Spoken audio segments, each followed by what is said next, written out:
तो स्टार्ट करते हैं पावर शेयरिंग। हमने भैया बेल्जियम के बारे में तो पढ़ लिया, अब हम केस स्टडी करने वाले हैं श्रीलंका के ऊपर। तो स्टार्ट करते हैं श्रीलंका से। ये हो गया भैया हमारा मैप श्रीलंका का।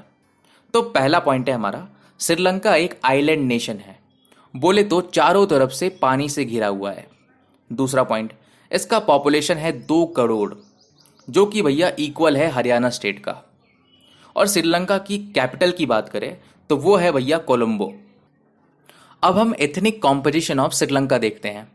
तो भैया 74% लोग सिन्हाला स्पीकर्स हैं, जिसको मैं रिप्रेजेंट करता हूं ये कलरफुल लोगों से। और 18% लोग तमिल स्पीकर्स हैं, जिसको मैं रिप्रेजेंट करता हूं ये ब्लैक एंड वाइट लोगों से।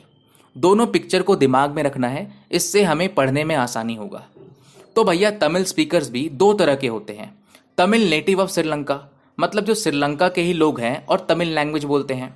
और दूसरा है भैया इंडियन तमिल्स, मतलब जो इंडिया से श्रीलंका गए हैं और तमिल लैंग्वेज बोलते हैं। और 7% लोग क्रिश्चियंस हैं, जिसको मैं गोल गोल मुंडी से रिप्रेजेंट करता हूँ। ये भैया दोनों भाषा बोलते हैं, सिन्हाला लैंग्वेज भी और तमिल लैंग्वेज भी। अब जो सिन्हाला स्पीकर्स हैं वो बुद्धिज़्म को फॉलो करते हैं, और जो तमिल स्पीकर्स हैं ये या तो हिंदू होते हैं या फिर मुस्लिम होते हैं। तो हमें समझ में क्या आता है कि श्रीलंका का भी एथनिक कॉम्पोजिशन बहुत ही कॉम्प्लेक्स है, जैसे बेल्जियम का था। लेकिन हमने देखा था कि भैया बेल्जियम ने अपने कॉन्स्टिट्यूशन को 4 बार अमेंड किया, ताकि हर कोई सुख शांति से एक ही कंट्री में रह सके। अब देखते हैं भैया कि श्रीलंका ने क्या किया। तो सिन्हाला स्पीकर्स जो कि मेजॉरिटी में थे, उन्होंने पावर को कैप्चर किया और कंट्री चलाने लगे। और भैया जो तमिल स्पीकर्स हैं जो कि 18% थे, उनको बोला गया कि भैया आराम से रहो, ज़्यादा दिमाग मत लगाओ। बेसिकली उनको कोई पावर नहीं दिया गया था। अब देखते हैं कि सिन्हाला स्पीकर्स जब पावर में आए तो उन्होंने क्या किया। तो पहला पॉइंट है हमारा, 1956 में सिन्हाला स्पीकर्स एक एक्ट पास किए और डिक्लेयर किए सिन्हाला लैंग्वेज को as an official language of Sri Lanka. दूसरा पॉइंट है हमारा, जितने भी गवर्नमेंट पॉलिसीज बनते थे सारा फेवर करते थे सिन्हाला स्पीकर्स को।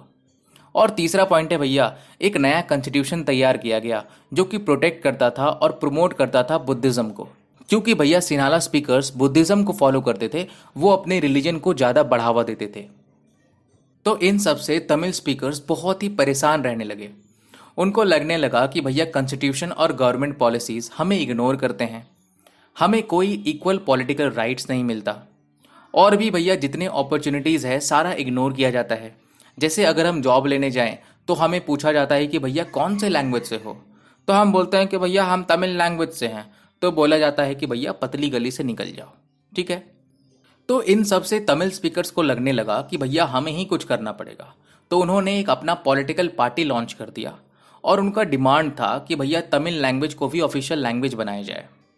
उनका एक और डिमांड था कि भैया सेपरेट गवर्नमेंट हो उनके रीजन में, मतलब जहां वो रहते हैं वहां पे सेपरेट गवर्नमेंट हो। उनका तीसरा डिमांड था कि भैया इक्वल अपॉर्चुनिटी मिले, मतलब हम जॉब वगैरह लेने जाएं तो हमें भी जॉब वगैरह दिया जाए। लेकिन ये सारा डिमांड को सिन्हाला कम्युनिटी ने ठुकरा दिया। अब तमिल स्पीकर्स बोले कि चलो कोई बात नहीं, हमें कम से कम एक अलग सा कंट्री तो दे दो नॉर्थ और ईस्टर्न पार्ट में। लेकिन सिन्हाला कम्युनिटी ने बोला कि नहीं भैया, हम तो कुछ नहीं देने वाले, सारा डिमांड को इग्नोर कर दिए। अब सारा डिमांड इग्नोर होने के बाद तमिल स्पीकर्स को आया भैया बेजोड़ गुस्सा। अब बेजोड़ गुस्सा आने से क्या होता है भैया, सिविल वार। सिविल वार बोले तो जब एक ही कंट्री के अंदर 2 कम्युनिटी के बीच में लड़ाई होने लगे, उसे हम प्यार से बोलते हैं सिविल वार। अब सिविल वार चालू हो गया सिन्हाला स्पीकर्स और तमिल स्पीकर्स के बीच में। अब देखते हैं सिविल वार से क्या हुआ। तो हजारों की संख्या में लोग मारे गए, बहुत सारे लोगों को तो देश छोड़ के ही जाना पड़ गया। और भैया श्रीलंका जो है वो बहुत ही पीछे चला गया, मतलब बहुत ही ज़्यादा, इकोनॉमिकली भी, सोशली भी और कल्चरली भी। तो ये हो गया श्रीलंका का केस स्टडी। अब हमने जो दोनों केस स्टडी किया है बेल्जियम और श्रीलंका के ऊपर, उनसे हम रिलेट करके समझेंगे कि भैया पावर शेयरिंग क्या होता है। चलो धन्यवाद, मिलते हैं।